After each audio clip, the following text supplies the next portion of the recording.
این نور در تاریکی می درخشد و تاریکی آن را در نیافت.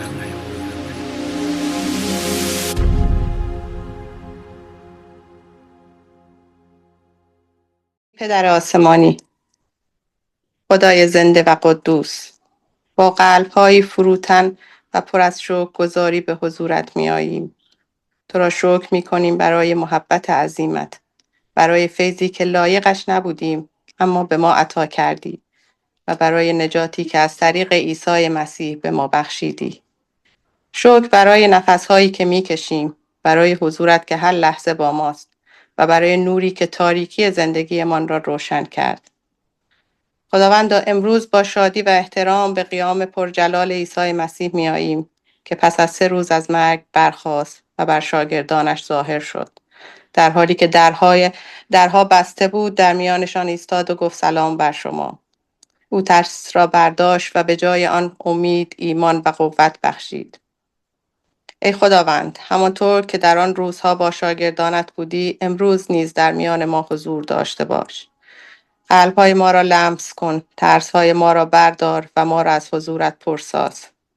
ای پدر، در این لحظه برای ایران عزیز دعا می‌کنیم، برای مردمی که شاید خسته، نگران و دلشکسته‌اند. نور حقیقت را بر ایران بتابان، بر هر شهر، هر خانه و هر قلب. امید را در دل‌های ناامید زنده کن، آرامش را جایگزین اضطراب کن و محبتت را چون بارانی بر این سرزمین جاری بساز. خداوندا، برای کسانی که هنوز تو را نشناخته‌اند با اشتیاق دعا می‌کنیم، برای هر قلبی که هنوز بسته است، برای هر کسی که در جستجوی حقیقت است اما هنوز تو را نیافته. ای روح القدس، کار کن، لمس کن، دعوت کن و قلب‌ها را به سوی خودت بکشان. بگذار چشمانشان باز شود و محبت واقعی تو را تجربه کنند. خداوندا، ما را با آتش روح خود پر کن تا ساکت نمانیم، تا با محبت، با حکمت و با شجاعت نام تو را اعلام کنیم. ما را نور این دنیا و نمک این زمین قرار بده تا دیگران از طریق زندگی ما تو را بشناسند. پدر، ما همه چیز را به دستان تو می سپاریم، با ایمان به اینکه تو در کنترل همه چیز هستی و هیچ چیز از نگاه تو پنهان نیست. ما به نیکویی تو اعتماد داریم حتی وقتی شرایط سخت است. در نام عیسی مسیح با ایمان می طلبیم. آمین. کلام خداوند، لوقا باب 24 آیه 36 تا 49. هنوز در این باره گفتگو می کردند که عیسی خود در میانشان ایستاد و گفت سلام بر شما باد. حیران و ترسان پنداشتن شبحی می بینند. به آنان گفت چرا این چنین مضطربید؟ چرا شک و تردید به دل راه می دهید؟ دست و پایم را بنگرید، خودم هستم، به من دست بزنید و ببینید. شبح گوشت و استخوان ندارد، اما چنان که می بینید من دارم.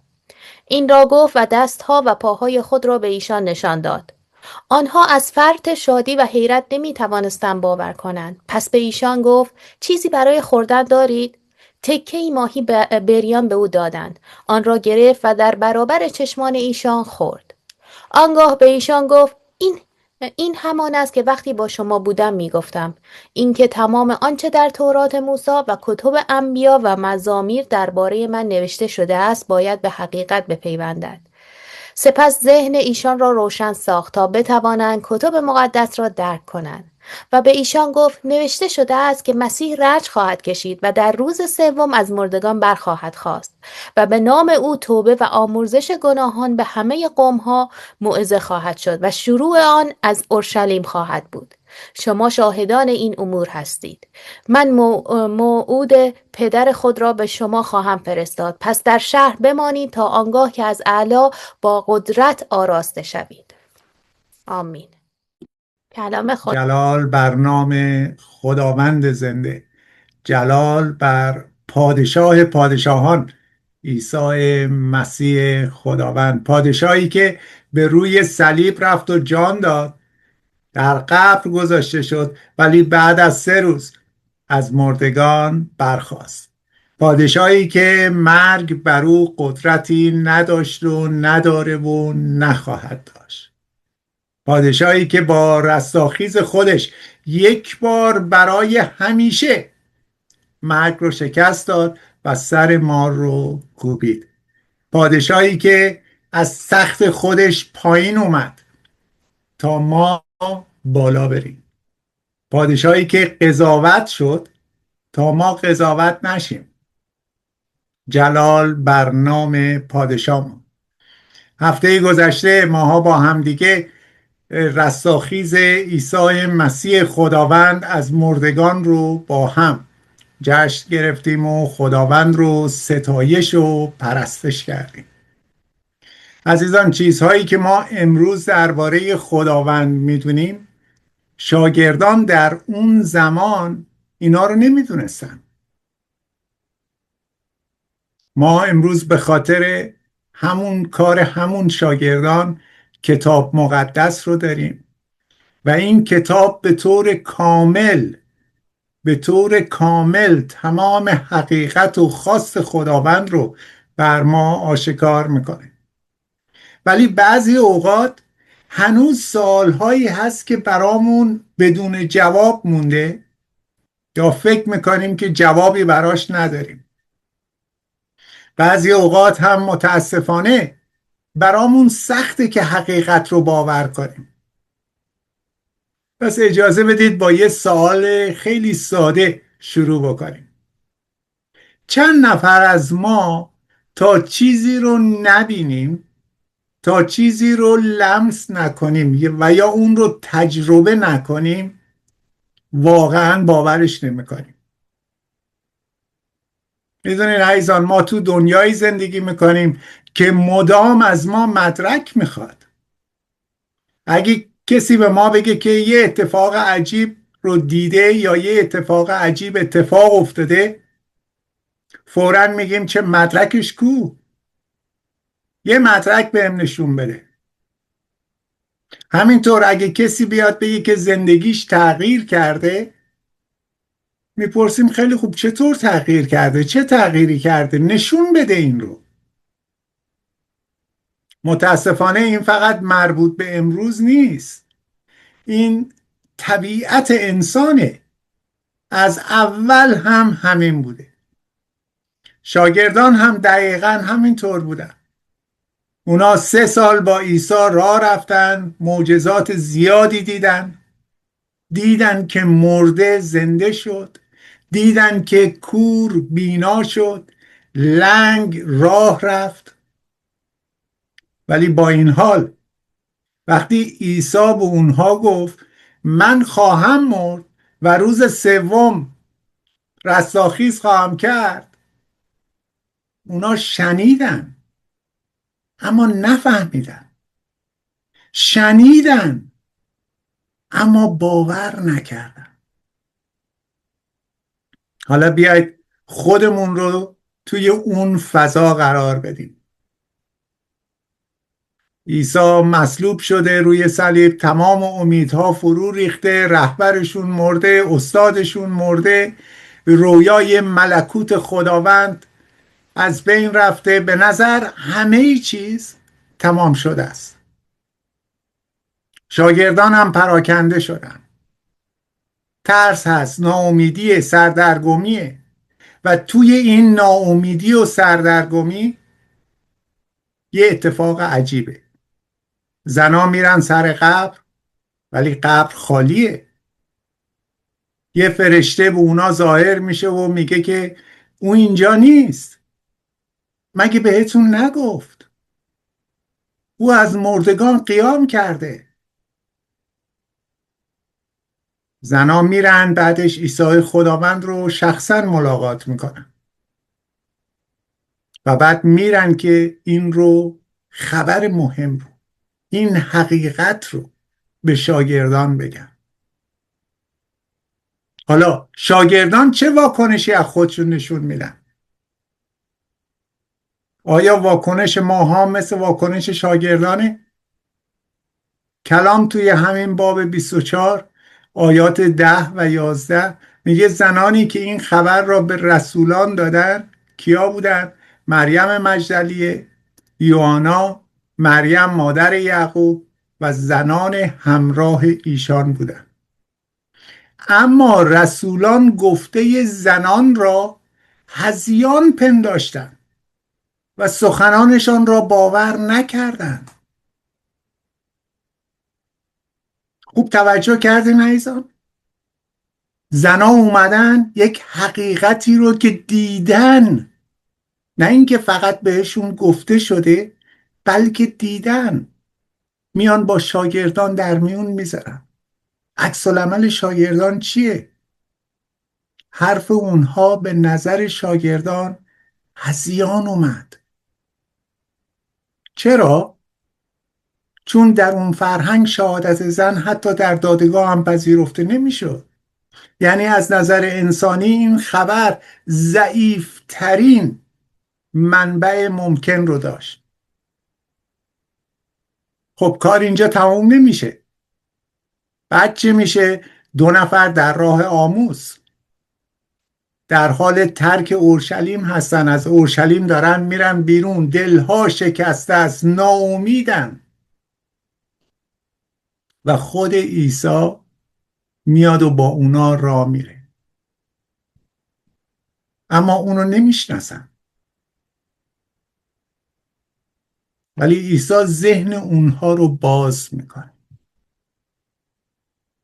و در همین لحظه که ما وارد بحث یا این قسمت کلام میخوایم بشیم، زمانیه که این خبر هم به شاگردان رسیده، ولی شاگردان هنوز در حال بحثن. آیا واقعا ممکنه دارن با هم بحث میکنن؟ آیا این حقیقت داره؟ آیا امیدی هنوز باقی مونده؟ و دقیقاً در اینجاست که یه دفعه همه چیز تغییر میکنه. بذاریم با هم آیه 36 رو بخونیم. کلام میگه هنوز در این باره گفتگو میکردن که عیسی خود در میانشان ایستاد و گفت سلام بر شما. عیسی خود در میانشان ایستاد و گفت سلام بر شما باد. توجه کنین، شاگردان دنبال عیسی نبودن. اونها در حال تحلیل شک بودن و نمیدونم بحث و ترس بودن. اما این عیسی بود که به سراغ اونا اومد. خوب توجه بکنید. شاگردان توی اتاق بودن، در رو بسته بودن،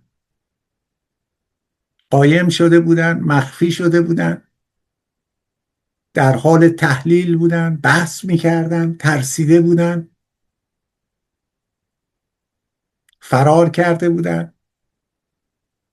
اما این عیسی بود که به سراغ اونا اومد. عزیزان، در این آیات چند تا نکته بسیار مهمه که باید به اونا توجه کنیم. اینو بدونین که بعضی اوقات خداوند در میان شک‌های ما ایمانداران ظاهر میشه. بعضی اوقات ما فکر میکنیم باید ایمان کامل داشته باشیم تا بتونیم خدا رو تجربه کنیم. ولی این آیه 36 داره به ما میگه خدا دقیقاً در وسط شک‌ها و ترس‌ها و سردرگمی‌های ماست که میاد و وارد میشه. شاگردان آماده نبودن، هنوز ایمان قوی هم نداشتن، اصلا حتی انتظار ملاقات عیسی خداوند رو هم نداشتن. اما عیسی اومد و در بین اونها ایستاد و اونا رو برکت داد.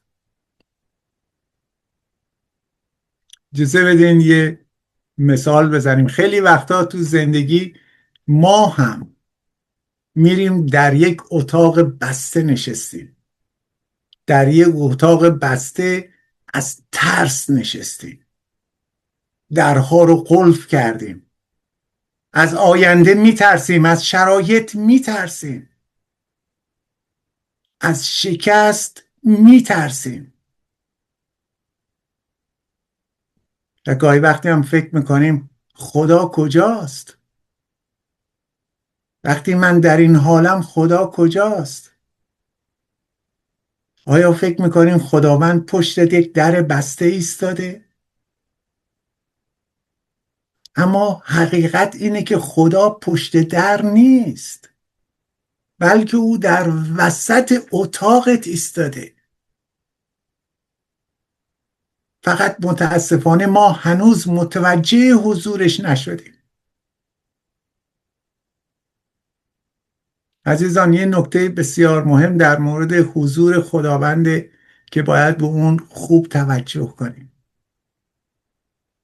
اکثر ما ایمانداران یوحنا باب 3 آیه 16 رو حفظ کردیم که میگه زیرا خدا جهان را آنقدر محبت کرد که پسر یگانه خود را داد تا هر که به او ایمان آورد هلاک نگردد بلکه حیات جاودان یابد. این رو اکثر ما ایمانداران میدونیم و برای کارهای بشارتی به کار میبریم، به دیگران میگیم نگاه کن این کلام خداونده.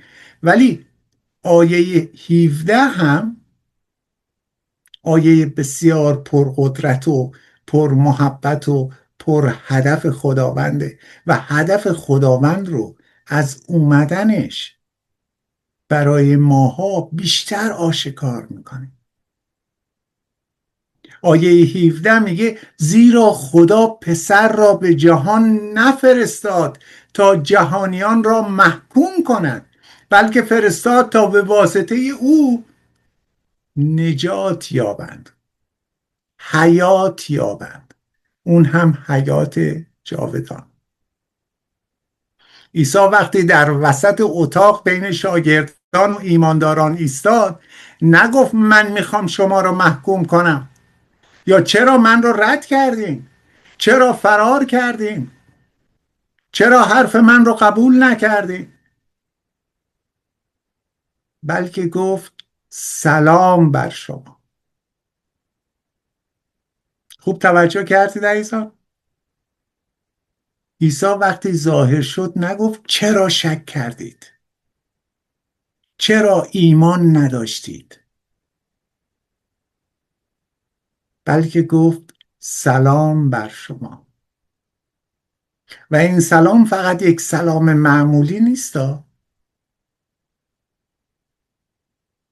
در زبان اون موقعیت، اون موقع، این یعنی آرامش، یعنی صلح، یعنی امنیت، یعنی آشتی. توجه کردید عزیزان؟ شاگردان در اون لحظه چی داشتن؟ تنها چیزی که داشتن ترس بود. و عیسی خداوند برای اونا چی میاره؟ یا چی آورد توی اون اتاق؟ سلامتی، صلح، آرامش. پس وقتی عیسی وارد زندگی ما میشه اولین کاری که میکنه این نیست که ما رو سرزنش کنه، بلکه او آرامش میاره تو قلبم. بریم به آیات 38 تا 40 یه نگاهی بکنیم. کلام میگه به آنان گفت چرا این چنین مضطربید؟ چرا شک و تردید به دل را میدهید؟ دست و پایم را بنگرید، خودم هستم، به من دست بزنید و ببینید. شبح گوشت و استخوان ندارد، اما چنان که میبینید من دارم.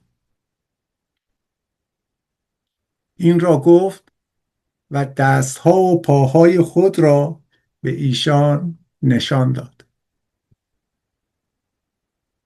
کلام میگه شاگردان ترسیدن، فکر کردن روح دیدن. این خیلی واقعیه. حتی وقتی حقیقت جلوی اونها ایستاده باز هم شک دارن. اما عیسی خداوند اونها رو در اون شک دیگه نمیذاره بمونن. عیسی چه کار میکنه؟ میگه دست و پاهای منو ببینید، لمسم کنید. و از همه مهمتر جلوشون غذا میخوره. چرا؟ چون آیا عیسی گرسنه بود؟ نه، نمیتونه دلیل منطقی باشه. عیسی خداوند در شروع خدمتش 40 روز در دعا و روزه بود. پس این نمیتونه که بگیم آقا عیسی گرسنش بود گفت که یه غذایی به من بده. پس چه دلیلی میتونه داشته باشه؟ شاید یکی از دلیلا این میتونه باشه که چون ایمان اونها، ایمان شاگردان نیاز به یک تجربه واقعی داشت.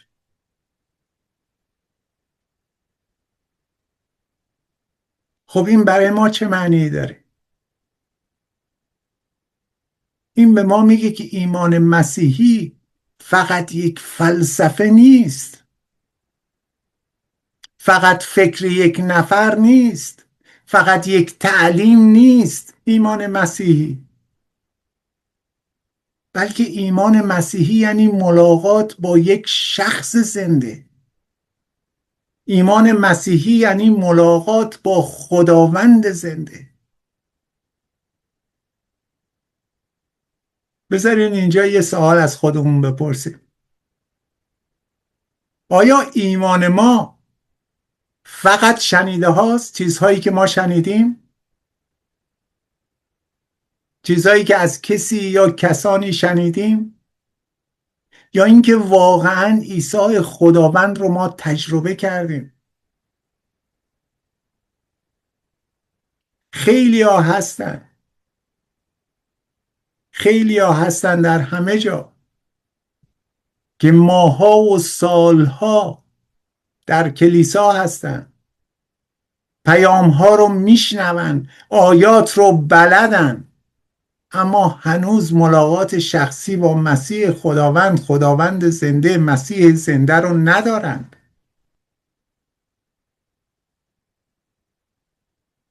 شاگردان هم دیده بودن عیسی رو، شاگردان هم شنیده بودن،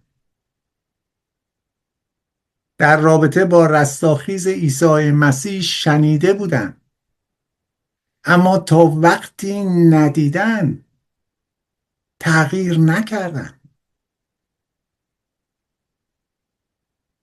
آیا عیسی خداوند رو دیدی؟ آیا باهاش ملاقات داشتی؟ ملاقات داری؟ آیا میخوای ملاقات داشته باشی؟ بذاریم با هم آیات 44 و 45 رو بخونیم. کلام میگه آنگاه به ایشان گفت این همان است که وقتی که با شما بودم میگفتم، اینکه تمام آنچه در تورات موسی و کتب انبیا و مزامیر درباره من نوشته شده است باید به حقیقت بپیوندند. سپس ذهن ایشان را روشن ساخت تا بتوانند کتب مقدس را درک کنند. کلام میگه سپس ذهن اونها رو باز کرد. خوب توجه کنیم، ذهن اونها رو باز کرد تا بتونن کلام خداوند و یا کتاب‌های انبیا رو درک کنن. عزیزان این خیلی مهمه. حتما که شاگردان قبل از این لحظه کتاب مقدس رو خونده بودن، بارها و بارها و سالها و سالها به کنیسه رفته بودن و کلام رو شنیده بودن. 3 سال با عیسی مسیح راه رفته بودن، اما حقیقت کلام، حقیقت گفته و خواست خداوند رو نفهمیده بودن. نه اینکه نشنیده باشن ها، بلکه درک نکرده بودن. حالا از خودمون میپرسیم خب شنیده، چجوریه که درک نکرده؟ چرا؟ چون فهم واقعی، چون درک واقعی فقط از طریق ملاقات با عیسی مسیح خداوند میاد. فهم و درک و ایمان واقعی فقط از طریق ملاقات با عیسی خداوند میاد. خود من صدها بار شنیدم که عزیزان میگن من کلام رو میخونم ولی زود یادم میره و یا توی ذهنم نمیمونه. عزیزان، کلام برای این نیست که فقط تو ذهن ما بمونه، بلکه باید به قلب ما راه پیدا کنه. کلام فقط برای شنیدن نیست، کلام رو باید زندگی کرد. کسانی هستن که کتاب مقدس رو میخونن اما چیزی تغییر نمیکنه. چرا؟ چون هنوز اون ملاقات زنده اتفاق نیفتاده. چون تو اتاق نشستن، در رو بستن، پنجره رو بستن، نمیدونم 10 تا قلف زدن روش و نمیخوانم که خداوند رو ببینم. همونجوری راحتم. عیسی مسیح خداوند زنده است. عیسی مسیح خداوندیه که ماها رو دوست داره و قلب و ذهن ما رو باز میکنه، میخواد باز بکنه تا حقیقت رو ببینیم و درک کنیم و زندگی کنیم. ولی اینجا یه سوال بسیار مهم دیگه هم هستی. آیا عیسی مسیح بر شاگردان ظاهر شد تا اونها فقط کلام رو درک بکنن؟ پر بشن از کلام؟ یا آیا عیسی خداوند بر اونها ظاهر شد چون اونها ترسیده بودن فقط آروم بشن، آرامش داشته باشن؟ البته که عیسی خداوند میخواست و میخواد که آرامش بده، میخواست که ذهنهای اونها رو باز بکنه. ولی یه دلیل مهم دیگه هم وجود داشت. اونم این بود که این خبر خوش در زندگی شاگردان دیده بشه و اونا این خبر خوش رو شهادت بدن. این نیست که فقط عیسی مسیح خوبه، به من آرامش میده، زندگی من پر از آرامشه. خدا رو شکر برای این. هزاران بار خدا رو شکر میکنیم که خداوند عیسی مسیح بهت آرامش میده. ولی اینجا پایان کار نیست. بیا بیرون از اتاق. آیه 48 میگه شما شاهدان این امور هستید. این یعنی ایمان واقعی همیشه به یک مأموریت منتهی میشه. اگه واقعا مسیح رو دیدی دیگه نمیتونی ساکت بمونی. بعضیا میگن ایمان یه چیز شخصیه. البته که درسته. ایمان ما یک رابطه شخصی با خداوند، بله. ولی حقیقت اینه که اگه ما با خداوند رابطه داشته باشیم، اگه ما خداوند رو تجربه کرده باشیم، این رابطه میوه میاره و دیگران این میوه خوب رو خواهند دید و ما شاهدان خداوند خواهیم بود. ما هم شهادت میدیم که خداوند عیسی زنده است.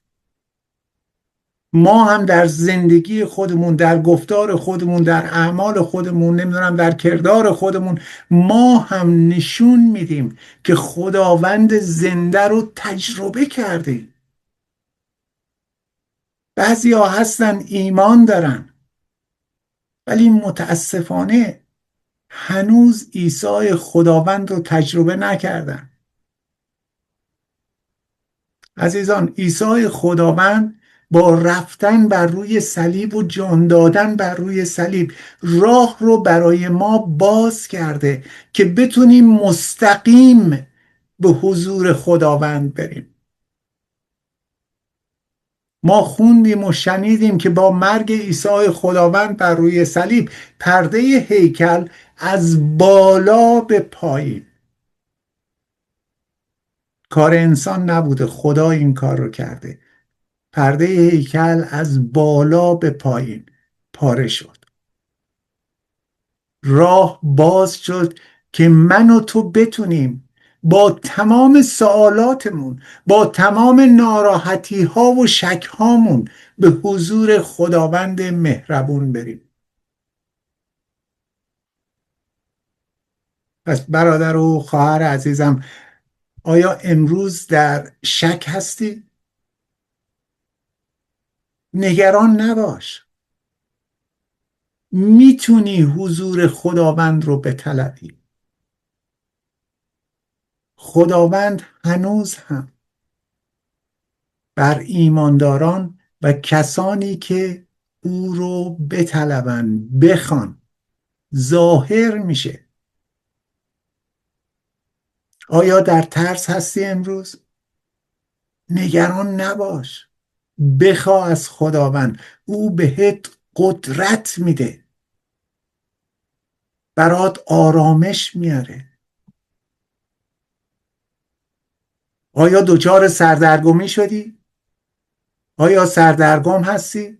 نگران نباش، عیسی خداوند ذهن تو رو باز میکنه، ذهن تو رو روشن میکنه، قلب تو رو پر میکنه. آیا بی هدف هستی؟ شاد باش، چون عیسی خداوند بهت مأموریت داده و باز هم بهت مأموریت میده، مأموریت تازه میده. فکر نکن که بی هدف داری زندگی میکنی. فکر نکن که فقط اینه من میرم سر کار و یه پولی در میارم و میام خونه غذایی میخورم، این زندگی منه. نه، خداوند برات مأموریت داره. خداوند میخواد که باهاش راه بری، میخواد که زندگی تو اینقدر خوب و پر از محبت و پر از آرامش بشه که تو آینه‌ای باشی که خداوند رو نشون میدی به دیگران. عزیزان، متاسفانه داستان شاگردان داستان ما هم هست. ما هم شک داریم، ما هم میترسیم، ما هم گاهی نمیفهمیم.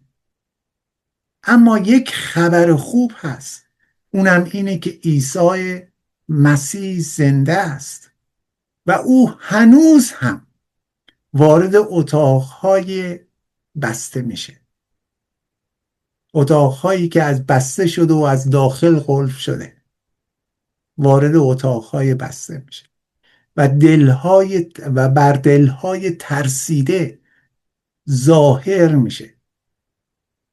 نه اینکه به خاطر اینکه ما رو بخواد قضاوت بکنه، بلکه میخواد بگه سلام بر شما. بیاین امروز یک تصمیم بگیر تو زندگی، یا امروز دوباره عهدت رو تازه کن. فقط شنونده نباش، فقط تحلیلگر نباش. مثل خیلی از عزیزان که مثلا میگم موقعیت ایران، اتفاقاتی که تو ایران میفته، 1000 تا تحلیلش میکنن، اینجوریه اونجوریه، ولی یک قدم بر نمیدارن. پس در ایمانتم فقط شنونده نباش، فقط تحلیلگر نباش. از مسیح بخوا که خودش رو بهت نشون بده. پس عزیزان، امروز وقتی که این سلام مسیح زنده رو شنیدید، بدونید که این یک لحظه ساده و معمولی نیست، بلکه یک دعوت به یک تجربه شخصیه. این یک فراخوان به یک تحول عمیقه، تحول درونی. ملاقات با عیسی خداوند فقط از طریق دیدن او در جسم نیست که من باید در جسم ببینمش. حتما من خودم یادم میاد که وقتی در اوایل ایمانم مسائلی بود و بسیار نگران بودم، تنها کاری که کردم در اون لحظه شروع کردم به دعا کردن و از مسیح خواستم که منو هدایت بکنه، خودش رو به من نشون بده، به هم بگه که چه کار بکنم. عیسی خداوند نیومد جلو من ظاهر بشه، ولی همون لحظه بود که حضور او رو حس کردم. آرامش تمام وجودم رو فرا گرفت. پس عزیزان، این یک فراخوان برای ماست که در ایمان قدم برداریم، اما با یک تجربه واقعی. خداوند زنده عیسی مسیح میخواد تک تک ما رو در شک‌ها و تردیدهای شخصی خودمون ملاقات کنه. نترس، در رو نبند، قلبت رو باز کن. عیسی خداوند میخواد شما رو دعوت کنه به یک ایمان شخصی و عملی.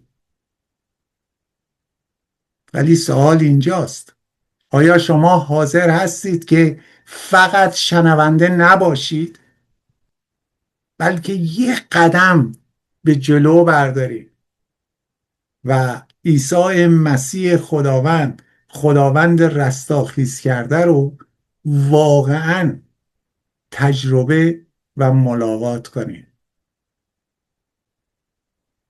اویی که در بین شک شاگردان ظاهر شد، امروز هم میخواد در میان شک‌های من و شما ظاهر بشه.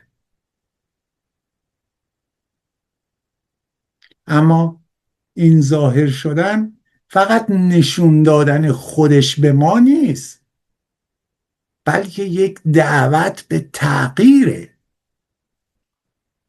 عیسی خداوند شما رو به یک مسیر جدید میخواد هدایت کنه، مسیری که در اون شک‌های شما تبدیل به یقین میشه، ترس شما به شجاعت تبدیل میشه و سردرگمی شما به مأموریت تبدیل میشه. پس امروز در ایمان خودتون بایستید عزیزان، با ایمان قدم بردارید. میخوای عیسی رو ملاقات کنی؟ پس بگید ای عیسی مسیح زنده، ای خداوند زنده، من رو ملاقات کن، ذهن من رو روشن کن، قلب من رو باز کن تا من هم بتونم یکی از شاهدان تو باشم. اینو بهتون قول میدم، این رو بهتون قول میدم. وقتی این کار رو انجام بدین، وقتی که این قدم رو بردارین، وقتی که از عیسی مسیح بخواین که شما رو ملاقات بکنه، ذهن شما رو روشن بکنه، قلبتون رو باز بکنه تا بتونین شاهدان اون بشین، زندگی شما دیگه مثل قبل نخواهد بود. اگر این رو با ایمان از خداوند بخواید، شما هم شاهدان این حقیقت خواهید شد که مسیح زنده است و با شماست. آیا امروز اگر عیسی خداوند رو قبول داری به عنوان نجات دهنده خودت، فیض خداوند با شما باد و خداوند بهت برکت بده. باز هم این رو بگو. اگر هنوز عیسی خداوند رو نشناختین، دوست داری با عیسی خداوند، خداوند زنده، خداوند پر از محبت، دوست داری با این خداوند آشنا بشی، فقط کافیه که واقعا از ته قلب خودت، نه اینکه زبون باشه که باز میشه، بلکه قلب باشه که باز میشه و بگی که عیسی من رو ملاقات کن، ذهن من رو باز کن، روشن کن تا من حقیقت رو ببینم، قلب من رو باز کن و خودت بیا پادشاه قلب من بشو تا من بتونم شهادت بدم که تو خداوند زنده هستی. پس این رو با ایمان از خداوند بخواین. مطمئن باشین که خداوند جواب دعای شما رو، جواب خواسته شما رو در زمان خودش خواهد داد. پس بیاین با هم دیگه یه دعای کوتاه بکنیم و موعظه امروز رو تموم کنیم.